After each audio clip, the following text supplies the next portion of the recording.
안녕하세요. 나비 넥타이 내과에 오신 것을 환영합니다. 닥터 이항종이라고 합니다.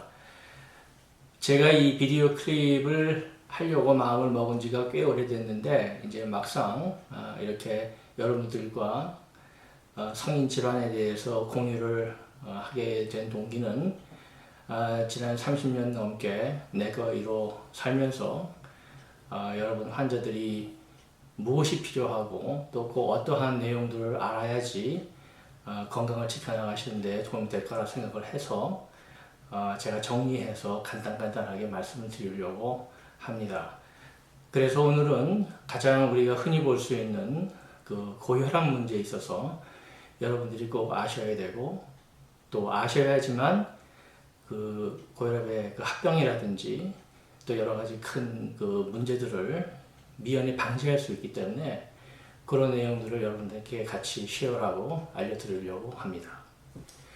고혈압에 대해서 약간의 그 백그라운드를 말씀드리고자 하는 것은 또 여러분들이 진단하는 과정에서 또 여러분들 각자의 그 주치의 선생님들하고 의견을 나누면서 이해를 하셔야 되기 때문에 제가 간단하게 말씀을 드릴게요.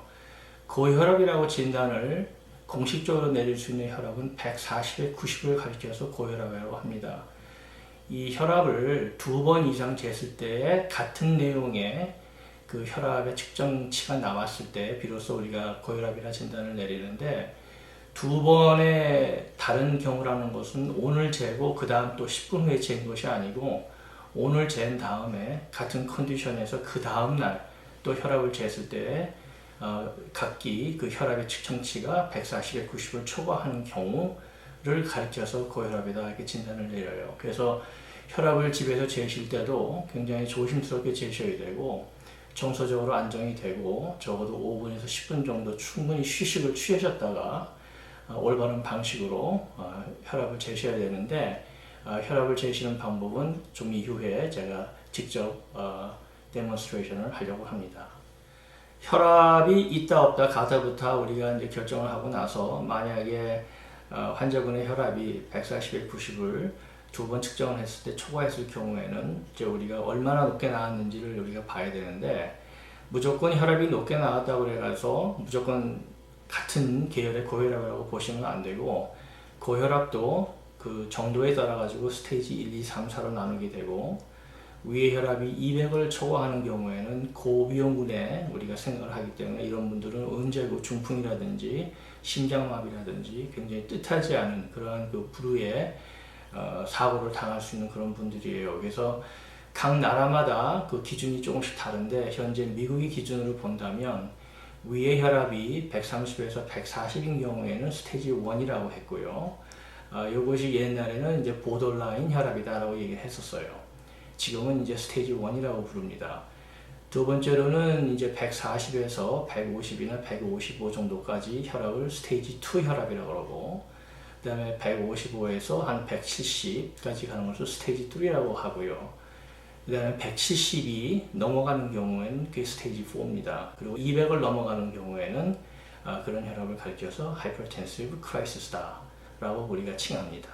혈압에는 이제 두 가지로 크게 분류를 합니다. 하나는 본태성 혈압이라고 해서 이 본태성 혈압은 주로 가족력이 있습니다. 그래서 부모가 혈압을 가지고 계셨다든지 아니면 조부모 때까지 고혈압이 있으셨던 그런 그 집안에 내력이 있으신 분들이 그 유전자를 내려받아서 또 내가 내 인생을 살아가는 과정에서 때로는 어떤 이유 때문에 아니면 그냥 DNA의 그 활성화 때문에 그 혈압이 스스로 생기는 경우를 우리가 본태성 혈압이라고 부르고요.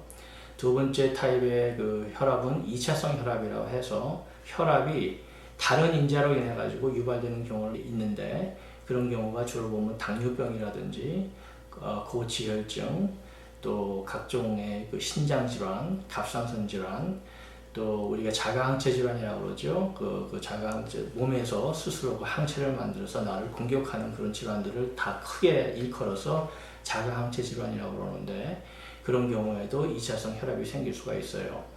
또 다른 또 인자는 비만증, 즉 너무 체중이 많이 들어가지고 그로 인해서 혈압이 생기는 것도 2차성 혈압에 들어가고 또 알코올을 많이 섭취를 하신다든지 아니면 담배를 많이 피워서 이런 스모킹이나 니코틴 이펙트 때문에 혈압이 생기는 경우도 있고요. 그다음에 무호흡증 같이 주무실 때 코를 곤다리를 심하게 곤다든지 아니면은 그 코를 골면서 호흡을 안 하시는 그런 무호흡증까지 있으신 분들이 대부분 심장계 질환에 굉장히 그 연약해져 있고, 그다음 거기에서 부정맥도 발생을 하고 또 혈압도 발생을 하고, 그것은 주로 그 무호흡증으로 인해 가지고 몸속에 있는 그 스트레스 호르몬이 너무 많아져 가지고 생기는 것이기 때문에 그것도 일종의 보면 2차성 혈압이라고 할 수가 있고요. 그 다음에 흔히 보지는 않지만 이제 내과에서는 저희가 이제 담당을 안 하고 있는데, 그 산모인 경우에는 임신과 함께 생기는 또 임신성 그 중독증이라든지 또 임신 중독증이 있으셨던 분들이 임신이 다 끝나고 나고 출산이 다 끝났는데도 불구하고 혈압이 없어지지를 않고 계속해서 유지하는 그런 또 다른 체계의 또 혈압이 있을 수 있습니다. 환자분이 이제 저를 찾아오셔서 가끔 이런 질문을 하십니다. 고혈압이 유발될 때 어떤 증세가 많이 있습니까? 제 정답은 무증세가 주증세입니다. 그 뜻은 뭐냐면은 혈압이 발생을 했는데도 불구하고 본인 자신은 전혀 증세가 없어요. 그래서 자기 자신도 모르게 오랜 세월을 살다 보니까 그 사이에 혈관성 질환들이 많이 생겨서 심전도를 해보게 되면 심장의 그 심의 전도가 이미 벌써 변형이 되어 있다든지, 때로는 피검사를 해봤더니 신장의 기능이 벌써 약화되어 있다든지, 또 소변 검사를 해봤더니 이미 신장에서 이런 단백질 같은 것이 빠져나온다든지 하는 경우가 종종 있어요. 뭐 종종이라고 말씀드리는 것보다도 뭐 흔히 있는 일이라고 보시면 더 되겠습니다. 만약에 본인께서 혈압의 어떤 증세가 있으시다면은 제일 우리가 자주 듣는 그 호소는 이유 모르게 자꾸 머리가 아픕니다. 두통이 생긴다는 얘기죠. 그리고 목 뒤가 뻣뻣하고 굉장히 피곤을 느낍니다. 뭐 그런 것도 있고, 또 때에 따라서는 어지럽고, 그 다음에 머리가 이렇게 빈 것 같은, 영어로는 라이트헤디네스라고 그러는데 그런 경우도 있고, 또 심한 경우에는 흉통, 가슴에 통증이 있다는 얘기죠. 그리고 산을 오른다든지 계단을 올라갈 때 전에는 안 그랬는데 이상하게 숨이 차고 굉장히 힘이 들고, 그리고 다리에 경련 같은 것이 자주 오고, 그 다음에 다리를 보니까 자꾸 붓고, 특히 아랫다리라든지 아니면 눈가에 아침에 일어났더니 굉장히 많이 부종이 생기고 하는 그런 증세들이 종종 그 고혈압과 관계가 있는 경우가 있습니다. 따라서 고혈압을 너무 늦지 않게 진단하는 것은 굉장히 중요한 일이겠죠. 예, 저도 그렇게 생각합니다. 그래서 우리가 이 고혈압을 가리켜서 그 사일런트 킬러다, 조용히 사람을 죽인다 라고 우리가 별명을 지을 정도로 고혈압은 우리 주변에 많고 또 그만큼 중대한 질환입니다. 따라서 이제 여러분들이 집에서 혈압을 측정을 해서 집에서는 내 혈압이 얼마인지 알아볼 수 있는 그런 방법이 있는데, 이게 굉장히 중요해요. 왜냐하면 병원에 오셔가지고 저희가 혈압을 잴 때는 벌써 병원에 왔다는 그 긴장 때문에 혈압이 이상하게 올라가시는 분들이 있어요. 그래서 우리가 영어로 화이트코트 신드롬이다 이렇게 얘기를 하는데, 이제 아무래도 내가 무슨 질환이 있나 또 무슨 큰 이상은 없을까 하는 그런 초조함 때문에 혈압이 올라가 있어서 병원에서 재는 혈압이 정확할 수도 있지만 때로는 집에서 혈압을 재가지고 오시는 것이 더 중요할 수가 있습니다. 그래서 저 같은 경우는 제가 사무실에서 혈압을 재는 것도 중요하지만 환자분들한테 꼭 집에서 리딩을 좀 해서 그 레코드를 갖다 주시면 제가 그걸 참고로 해서 더 깊게 말씀을 드릴 수 있겠습니다 라고 제가 공고를 드려요. 그래서 집에서 이 혈압을 재실 때의 그 측정 방법이라든지 기구들을 제가 좀 알려드리려고 합니다.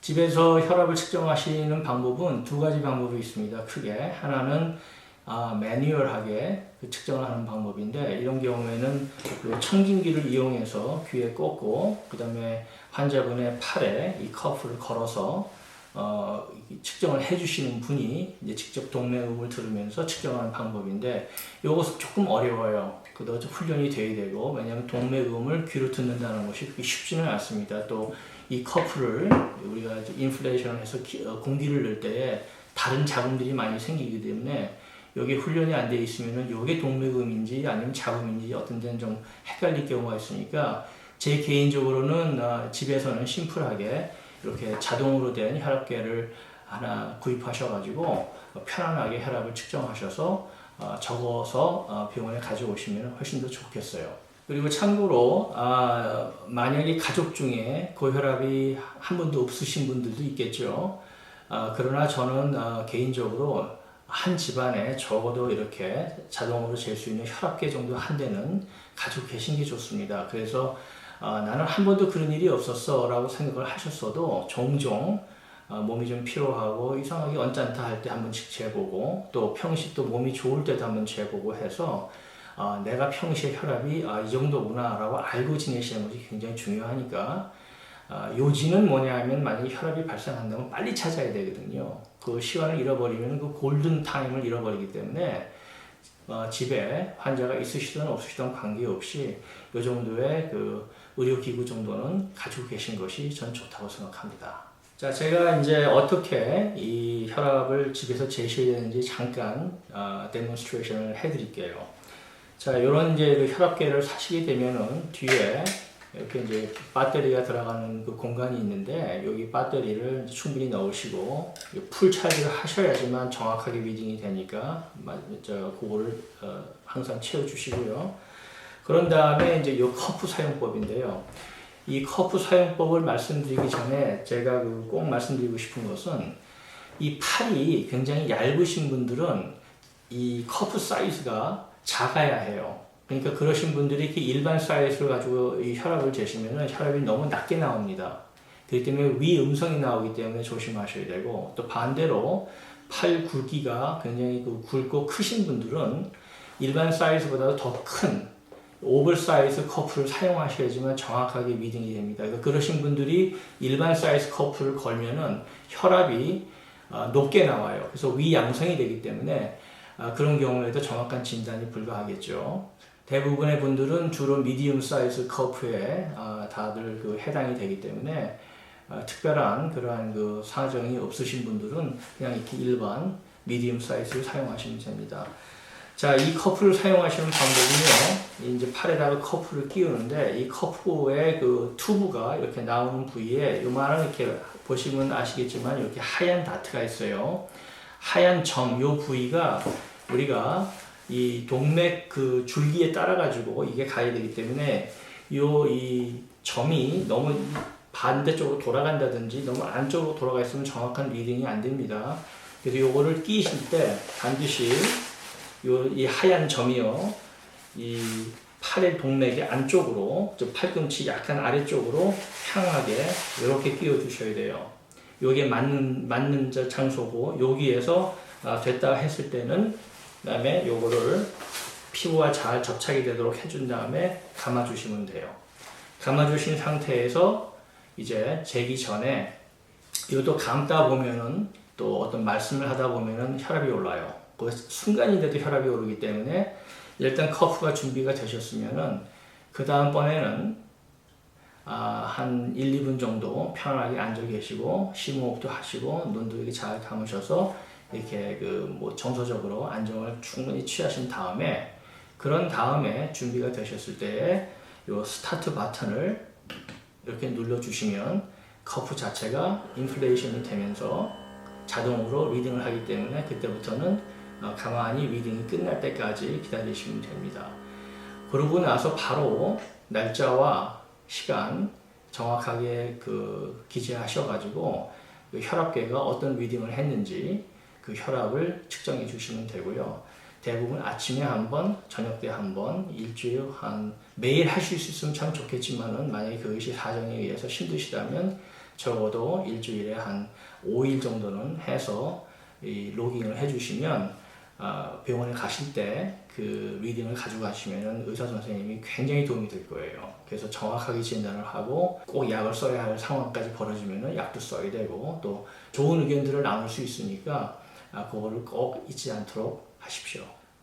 오늘 고혈압에 대해서 굉장히 물론 짧은 시간이었지만은 대체적인 여러분들이 꼭 필요한 내용만 말씀을 드렸어요. 그래서 오늘은 여기까지 제가 말씀을 드릴게요. 또 너무 길면 지루하시니까. 혹시라도 고혈압을 가지고 계신 분들은 지속적으로 저를 팔로우 해주시면은 제가 여러 가지 좋은 지침의 말씀도 드리고 싶고, 그리고 본인들도 또 제대로 된 그 지식을 가지고 케어를 하시면은 좀 더 나은 그 결과가 있지 않을까 생각을 합니다. 다음번에는 제가 그 드시는 약물, 그리고 식이요법, 운동하시는 방법 등등에 대해서 제가 또 말씀을 드리겠습니다. 오늘 감사했고요. 또 다음번에 또 뵐게요. 닥터 이한정이었습니다.